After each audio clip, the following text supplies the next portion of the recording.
The next thing we're going to do is go ahead and adhere our Designer Series paper to the front and the back of our purse.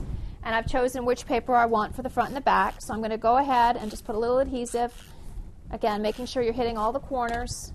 And here's the tricky part. If you do have a pattern paper that has a top and a bottom, you want to make sure you open your purse to make sure you're doing it the right way. This one doesn't, so I'm lucky. So it's going to go in about a 1/4 inch border all around, and I'm good to go on that side. Now my front does have an up and down. I have some butterflies.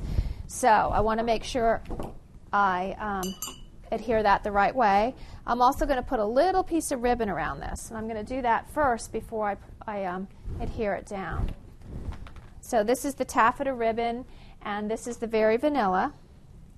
And I'm just going to try a little ribbon. And right over left, left over right. Tweak it at the bottom so you have a nice flat bow. Trim it up. And now I can go ahead and put a little adhesive on the back of this. Making sure my butterflies are going the right way.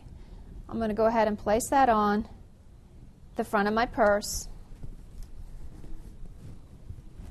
So now I have the front and the back done, and the next thing I'm going to do is adhere the top of the purse.